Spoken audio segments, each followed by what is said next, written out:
Bonjour à tous, voici la minute du bonheur. Et aujourd'hui, l'hérédité n'est pas un esclave.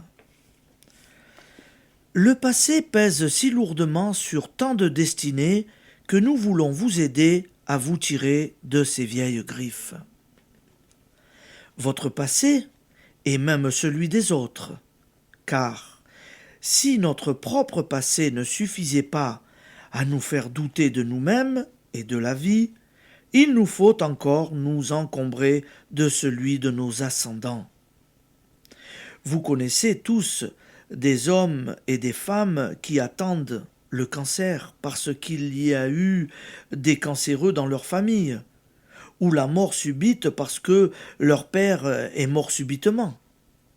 Ils ignorent que ce n'est pas la loi d'hérédité qui jouera dans ce cas-là, mais la force de leur pensée créatrice de maladies et de mort.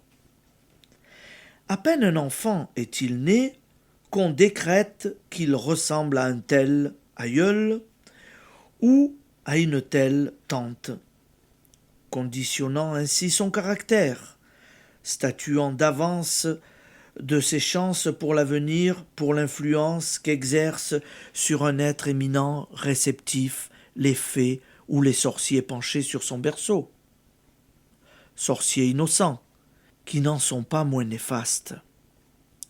Il est exact que nous tenons de nos ascendants certains traits physiques, certaines dispositions du caractère et de l'intelligence. Ils fournissent, en somme, notre matière première. Mais cette matière première, à nous d'en disposer en bon artisan de nous-mêmes. Tel devrait être le rôle de l'éducateur.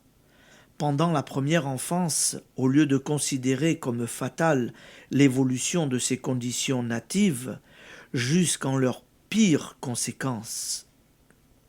Pourquoi ne pas admettre que tel de nos parents a fait déjà l'expérience de la tendance fâcheuse qu'il nous a léguée, et qu'il nous sied d'en amoindrir les dangers chez son descendant.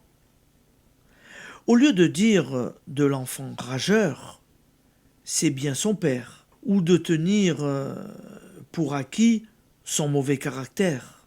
Pourquoi ne pas cultiver tout particulièrement chez ce petit être la patience, le calme? Application.